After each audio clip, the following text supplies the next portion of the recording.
أعوذ بالله من الشيطان الرجيم. بسم الله الرحمن الرحيم. الحمد لله رب العالمين، وصلى الله على سيدنا ونبينا أبي القاسم المصطفى محمد وعلى أهل بيته الأطيبين الأنجبين، بهم نتولى ومن أعدائهم نتبرأ إلى الله.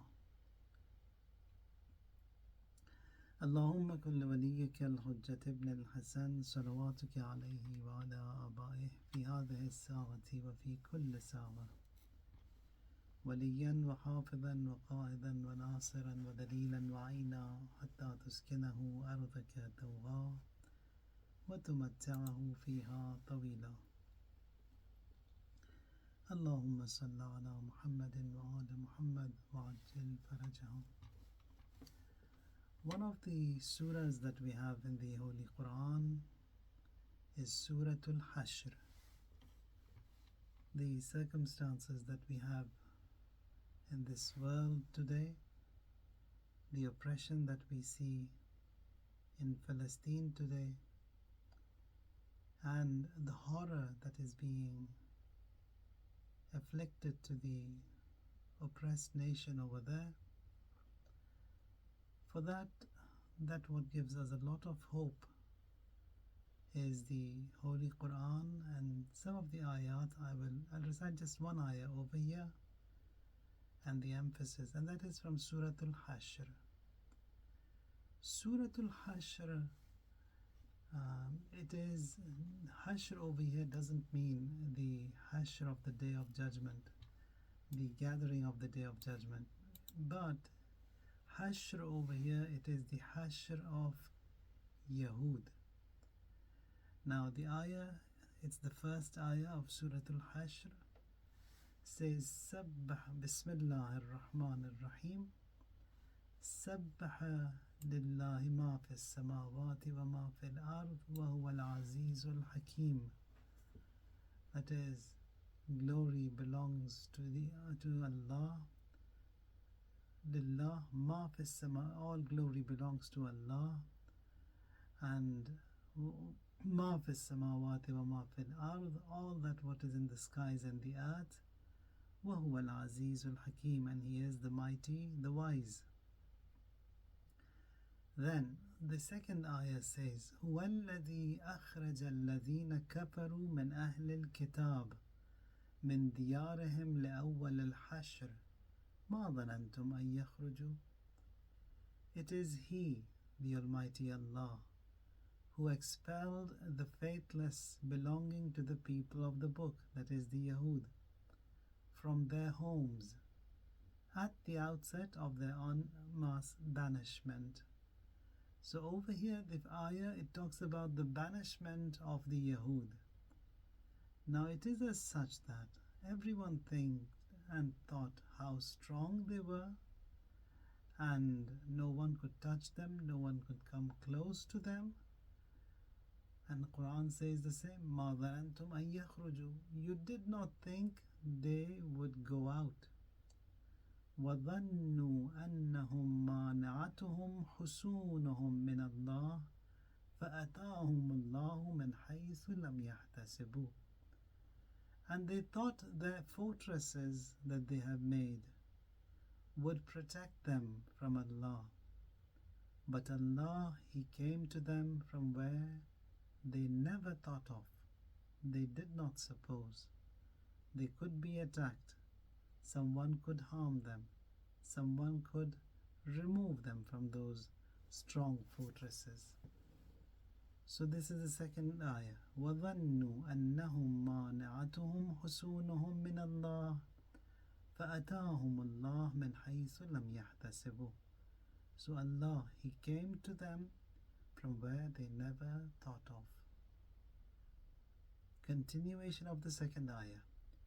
وَقَذَفَ فِي قُلُوبِهِمُ الرُّعْبَ يُخْرِبُونَ بُيُوتَهُمْ بِأَيْدِيهِمْ وَأَيْدِي الْمُؤْمِنِينَ فَاعْتَبِرُوا يَا أُولِي الْأَبْصَارِ. And He cast terror into their hearts. They demolished their houses with their own hands, and the hands of the faithful. So take a lesson, O you who have insight. So the surah, it talks about the banishment of the Yahud. If you get time, read the surah, read the first few ayat, and it gives a lot of hope, and the fadila and the virtues of reciting this surah also, they are immense. It is the 59th surah of the Holy Quran, and it is recommended to recite every day.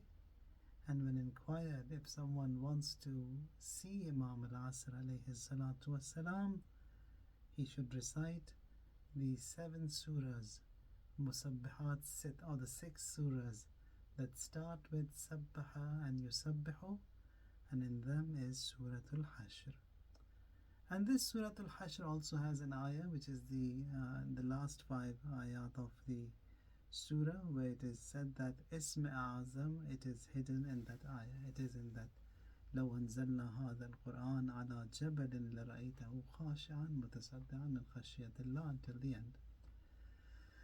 Now the Prophet sallallahu alaihi wasallam, he says that one who recites this surah, the Arsh, the Kursi, the Hell, the Heaven, and then the skies, the earth, every creation in all the 7 skies and the 7 earths, and then the wind, the mountains, the trees, the sun, the moon, the angels, everything that Allah Tabaraka wa Ta'ala has created, they all send salutations upon you for reciting this surah.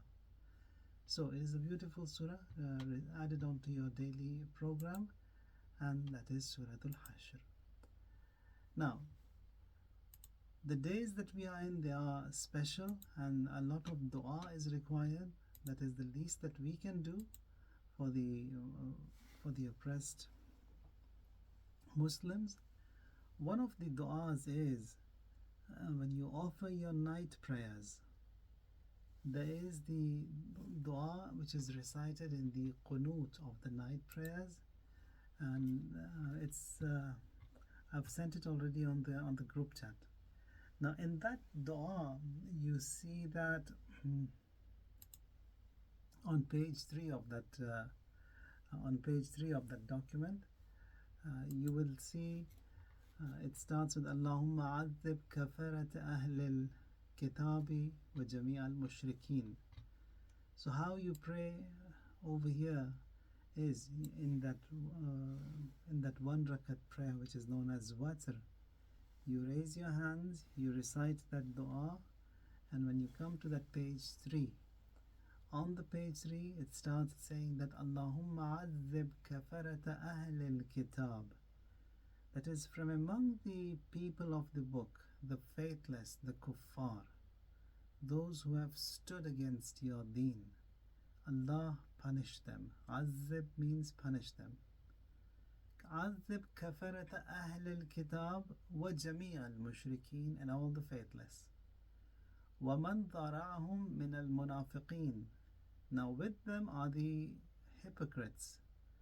Now the Suratul Hashr also, it was revealed when the hypocrites of Medina, they got together with the Yahud, and they stood against the Prophet, and they were plotting to hurt and harm and destroy the Prophet. But as a result, the hypocrites were destroyed, were removed, and also the Yahud. The same situation we see today, that all these hypocrites, rulers from the Muslim lands, they've got together with them and united to fight an oppressed nation, and that is among the Muslimin, the faithless and the faithful. So here we curse them with this dua, Allahumma azib kafarata ahl al-kitab wa jami' al-mushrikeen wa man dara'ahum min al-munafiqeen. That is, the munafiqeen, the hypocrites, they've got together with the Yahud, or the people of the book, And then يتقلبون في نعمتك ويجعلون الحمد لغيرك فتعاليت عما يقولون وعما يصفون علوا كبيرا. Now in the next paragraph you say اللهم لعن الرؤساء والقادة والأتباع من الأولين والآخرين. That Allah you curse. That is, now لعن, it's to banish from the special mercy of Allah. So God, you banish them. Who? All these leaders and all those who have stood against you. Where were they living? Min al-awwaleen, from the firstmost to the lastmost. Lastmost are the ones who are living today. Alladhina saddu an sabilik. What have they done? They have shut the doors to the path to you. So they've shut the path that leads to you, the Almighty God. So what you see now, it's the same.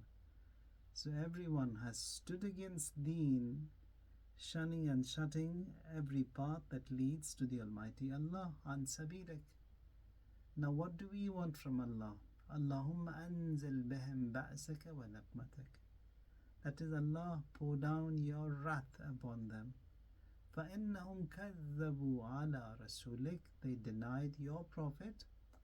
وَبَدَّلُوا نِعْمَتَكَ. They switched and they changed your blessings. اللهم أنزل بهم بأسك ونقمتك فإنهم كذبوا على رسولك وبدلوا نعمتك وأفسدوا عبادك.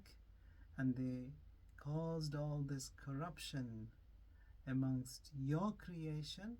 وحرفوا كتابك وغيروا سنة نبيك. They distorted your book, they changed the sunnah of your prophet. So it's a beautiful dua. That is, you can add to your program that Suratul Hashr and this dua in your Watr prayers, and that you know what it means. With that insight, you can raise your hands and ask Allah to ease this very difficult time that is upon every one of us. When you see all these clips and videos and all this horror and all these hundreds of children being killed every day, it really hurts us, it pains us, and we ask Allah Tabaraka wa Ta'ala to remove this distress, and that is by hastening in the return of the Messiah of the Imam alayhi salatu wasalam, which definitely is very near. And inshallah, if an opportunity is granted, we'll talk on that topic as well. So the topic is on how to better our prayers spiritually and to improve.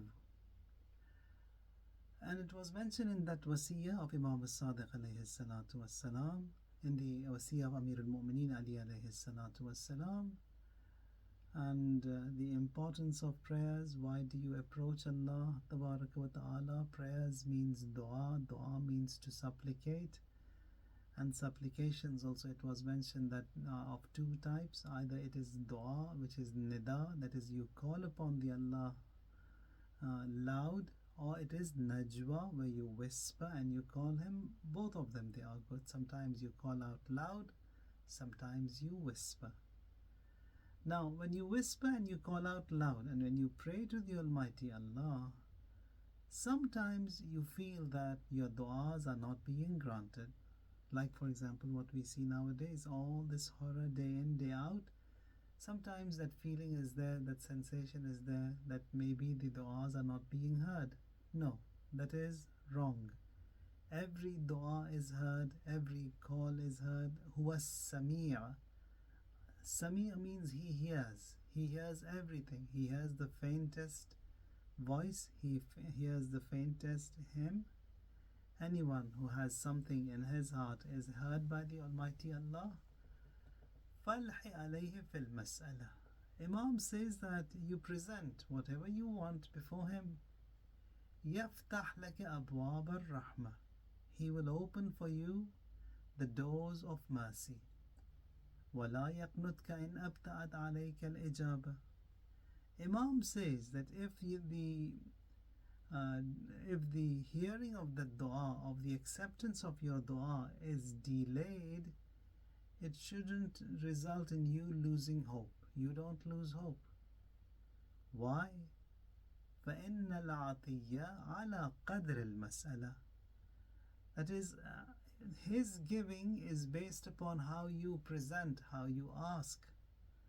Sometimes we just ask, we want du'as to be granted. It's just a way of asking for which he will not give. How you ask is also important. You've seen some of these beggars. They come and they stand and they nag so much and they stand until they take what they want from you. They won't leave. That is one way of asking.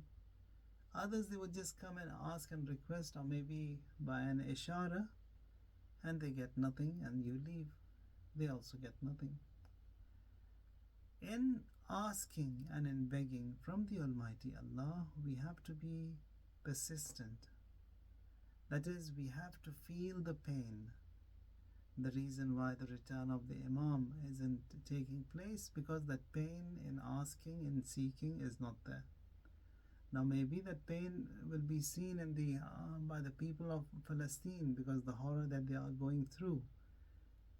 Their asking for the dua is different to what we ask, because they are going through a tough time. So even when you look into the riwayat, there in one of the hadith says that the Prophet Musa's birth was hastened by 400 years as a result of the pleading and crying of Bani Israel, because of the tough time they were going through because of Fir'aun. They pleaded, they cried so much that Allah, He hastened the birth of Prophet Musa by 400 years. Imam as-Sadiq alayhi salam says, Hakada antum, you also are the same.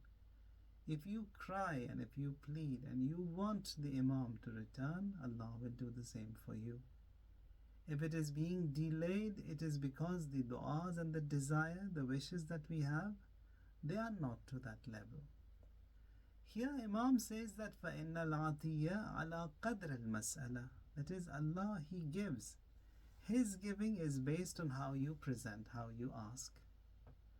وَرُبَّمَا أَخَّرَتْ عَنْكَ الْإِجَابَةِ لِيَكُونَ أَطْوَلَ لِلْمَسْأَلَةِ. Sometimes the giving of the dua or the acceptance of the dua, it's delayed. It is delayed. وَأَجْزَلْ لِلْعَطِيَّةِ وَرُبَّمَا سَأَلْتَ الشَّيْء فَلَمْ تُؤْتَهُ. Sometimes it is you are asking for something which is not in your benefit. So you're asking something which is not meant for you. Now there is another hadith. It is a hadithul Qudsi. The Almighty Allah, He says that sometimes these are prayers that you offer. Sometimes your prayers, they are missed. You wake up every day in the morning to offer your Fajr prayers on time, but suddenly it's missed. You lose it. Now here says that the reason for why you missed your prayers, it may not have been your fault. Allah says, I put you to sleep. I did not let you wake up.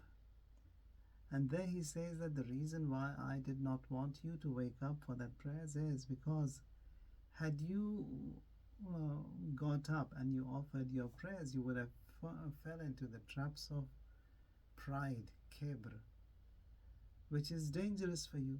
For that reason I put you to sleep. I did not let you wake up. Now that you woke up, you start crying and pleading that why did I miss my prayers, and you start all over again. So here Allah, He helps. So du'as, sometimes they are delayed. Du'as, they are and many a times things that you are asking the Almighty Allah for, they are not meant to you, not meant for you. فَلَمْ تُؤْتَهُ وَأُوتَ. And then He says that sometimes He doesn't give you, He gives you much better. عاجلا أو آجلا, maybe soon, maybe a little late. Another hadith says that when mu'mineen will check into their chambers in the heaven on the day of judgment, they would see that there are so many gifts that have been already placed in their chambers. They say, "What are these?" The angels who will be checking you in, they say, "These are all those du'as that did not materialize during your life. The Almighty Allah has compensated them in this form, that whatever you prayed and it wasn't given to you then because it wasn't meant for you, it wasn't befitting you, He has compensated that dua in this form." Mu'mineen would say, "We wish none of our du'as had ever been accepted when we were living in dunya."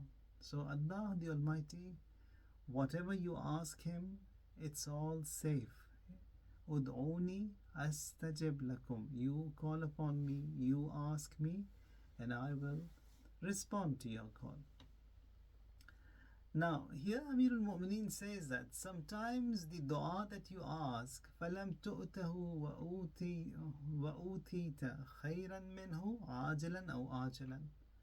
Sometimes it is delayed and He wants to give you something which is much better, maybe sooner, maybe later. أَوْ صُرِّفَ عَنْكَ لِمَا هُوَ خَيْرٌ لَكَ.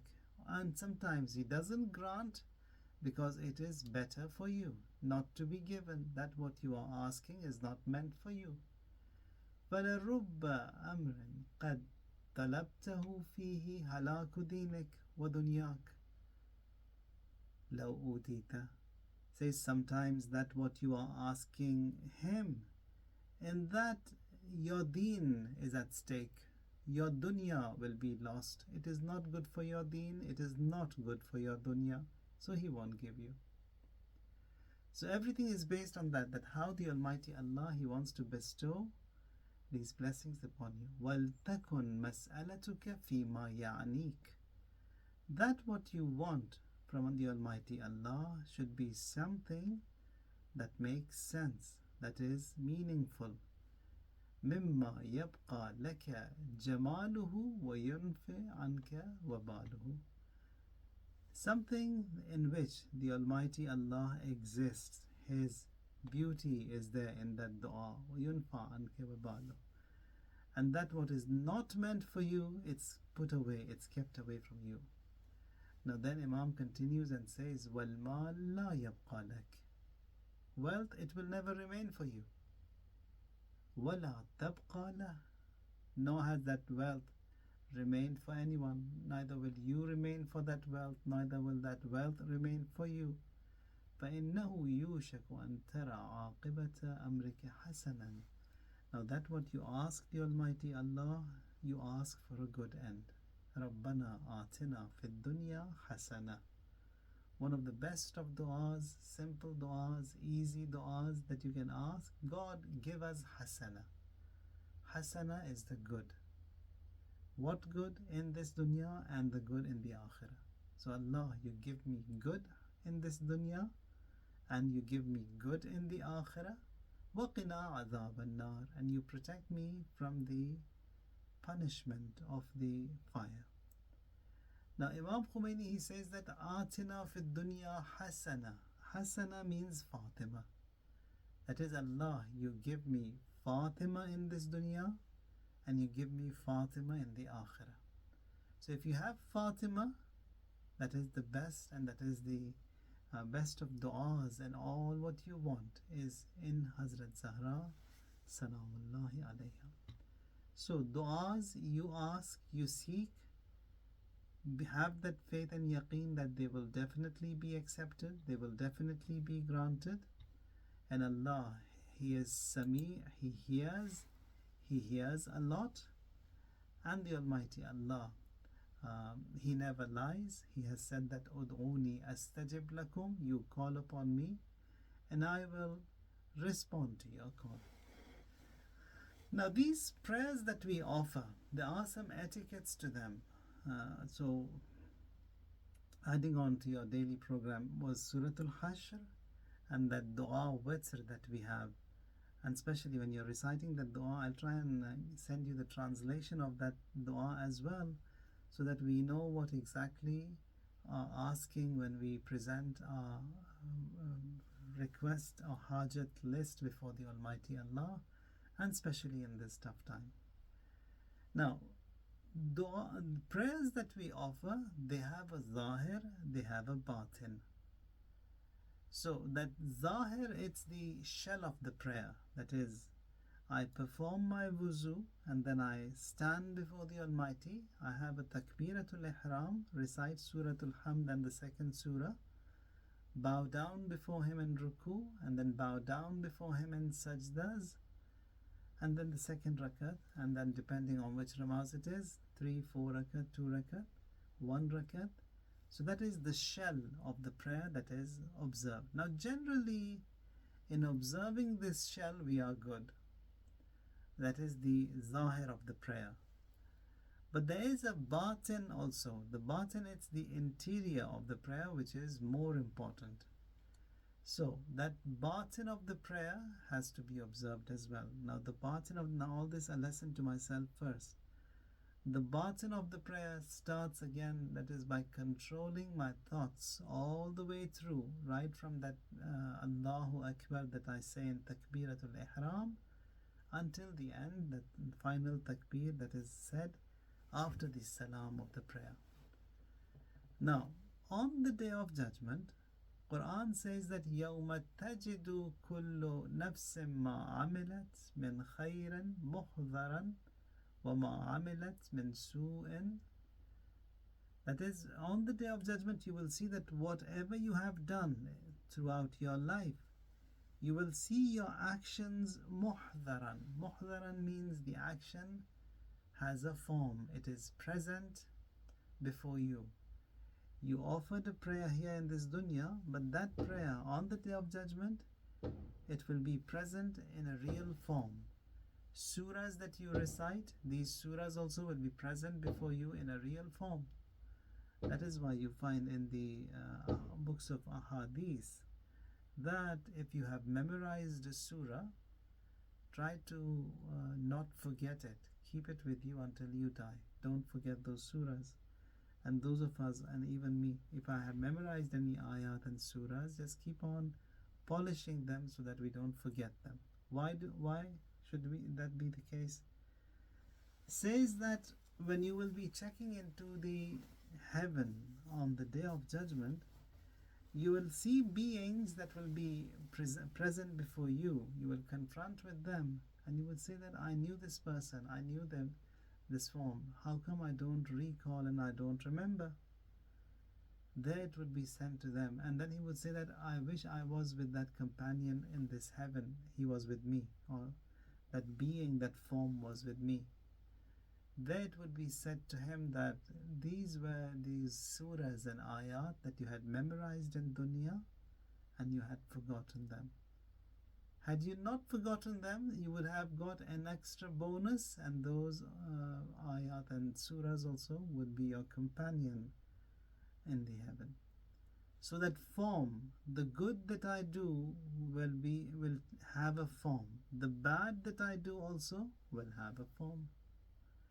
Now the bad, to understand about the bad, one of the ulama that we have who passed away in the 1960s is Marhum Ayatullah Ali Shirazi. He was the Ustad of Nahj al-Balagha of Shaheed Mutahari Ridwanullahi alayh. He says that when I was studying in Qom, I wanted to study Nahj al-Balagha. And I inquired, there wasn't anyone in Qom, and I was told that there is an Ustad in Isfahan, and he specializes in Nahj al-Balagha. So I came to this Ustad and found him really great, and he was teaching Nahj al-Balagha to us. One day he comes to give the lecture, and on the mimbar, instead of teaching us Nahj al-Balagha, he burst into tears. He starts crying, and every one of us present in that dars, in that lecture, we're all shaken that why is he crying, what is the reason behind that? And we asked him what was the reason.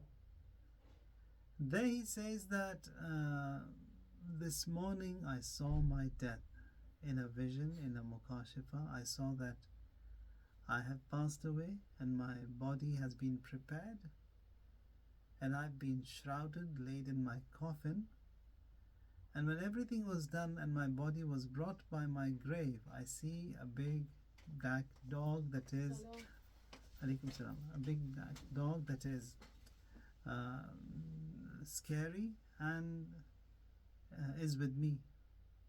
And I panicked when I saw the dog. And then it was told to me, this dog is going to be with you. Says, why?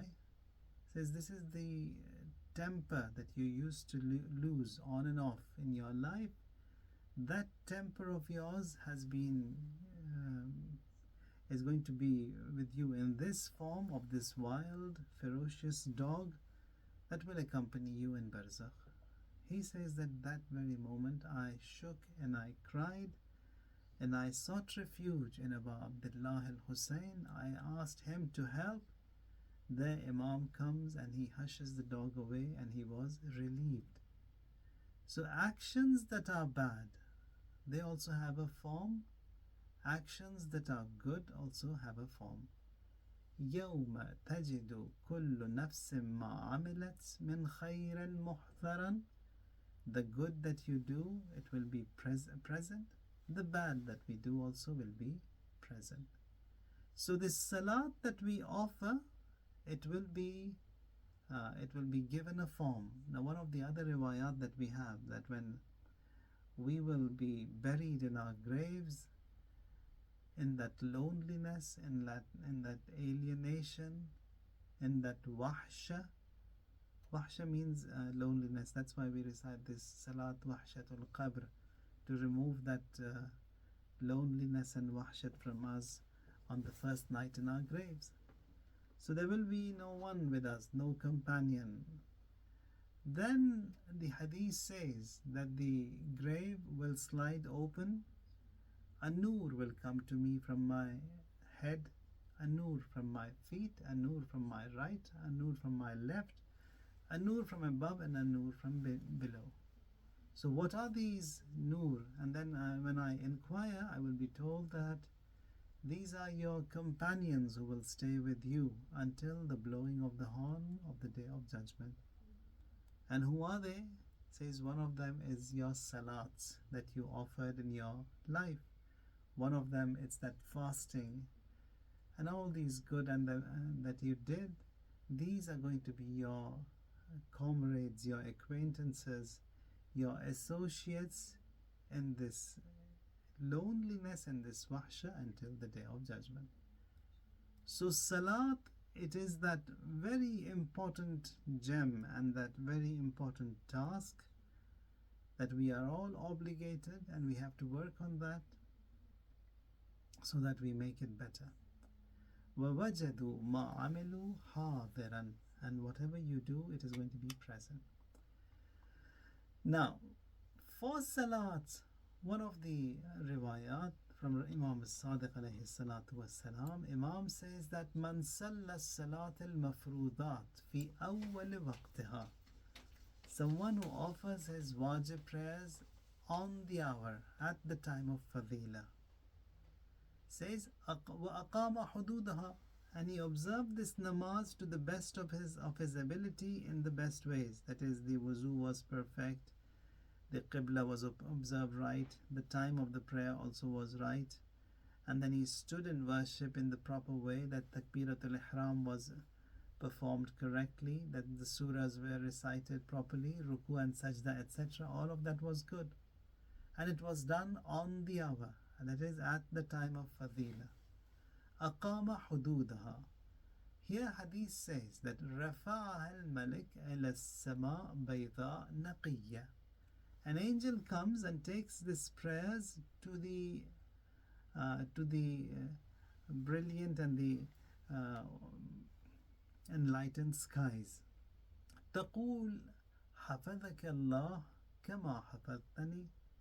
Here says, may Allah protect you just like you protected me. That is, just like you took care of me, the salat, guarded the salat, may Allah also protect you.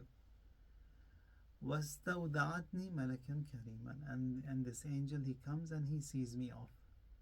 وَمَنْ صَلَّاهَا بَعْدَ وَقْتِهَا, and someone who offers his prayers after the time has passed. مِنْ غَيْرِ عِلَّةٍ, sometimes you couldn't do it on time. You delayed, your prayers were delayed.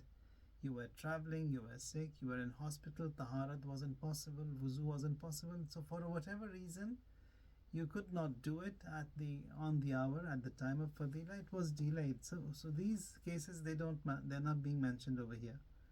Min غير علة, for no reason.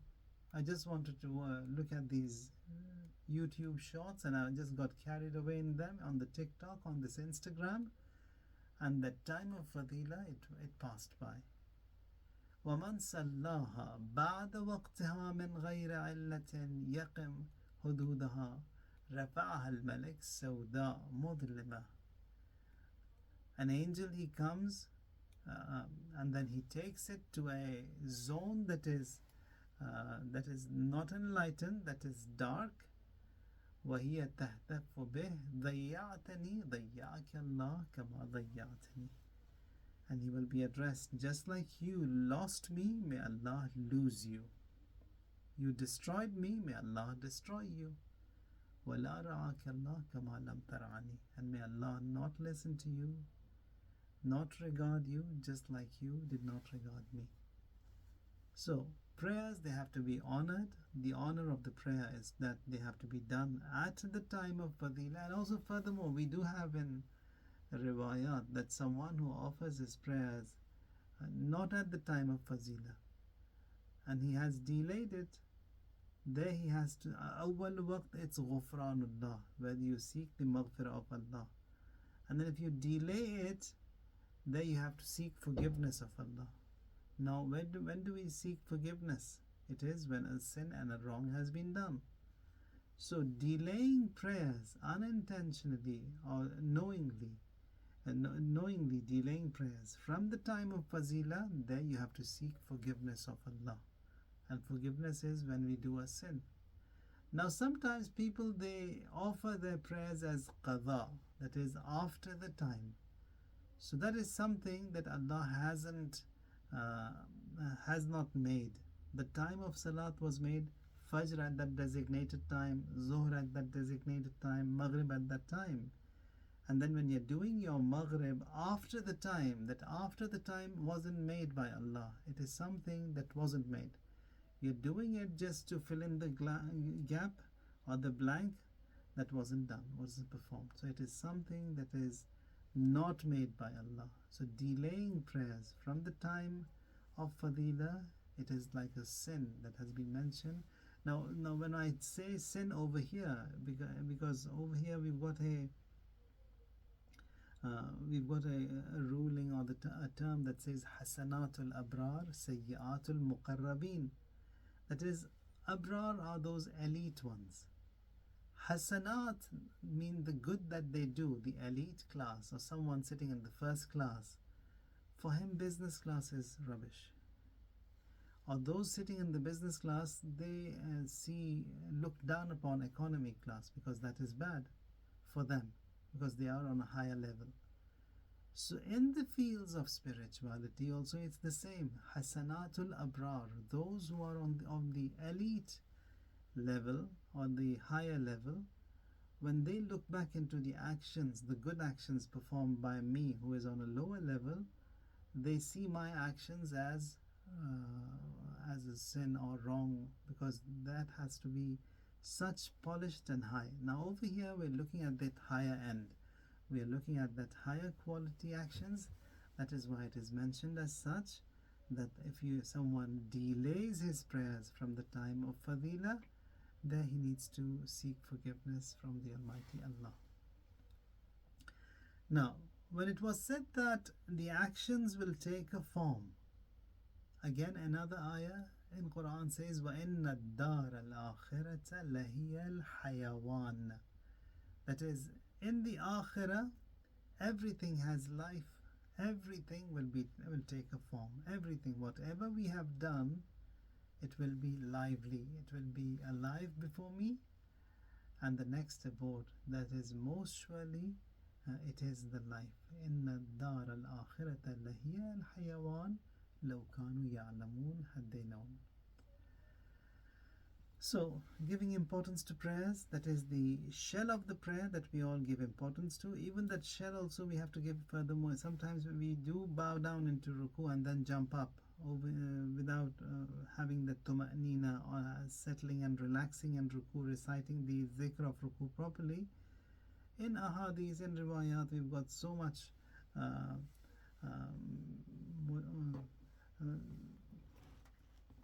that how a person will be punished in the graves, sometimes just because of not performing his ruku properly or not observing the taharat and toilets, not washing and observing the hygiene in the washrooms. All these are things that have an effect in our actions, in our amal. Now this prayer, in qubilat qubila ma siwaha wa in ruddat rudda ma siwaha. If this prayer of yours is accepted, everything else will be accepted from you. Everything else, no matter what action, the measure is salat. If salat is accepted, everything else is accepted. If God forbid salat is turned down, not accepted, no matter how much of a good we may have had done, all of that, it will be thrown onto our faces and it will not be accepted. So inshallah we'll continue on this topic now. The other thing is that in the salat we have to have a khawf, a fear. That is the fear. Now this fear also is sought when we are tranquil and when we are relaxed and we stand in worship on time, that the shell of the prayer, that fear is observed. That is khushu that we have and the khuzu that we have. These two terms you must have heard, khuzu and khushu. Both of them mean the same, that is fear. Khushu, it is that outer fear, that is the shell of the prayer observed in the proper manner.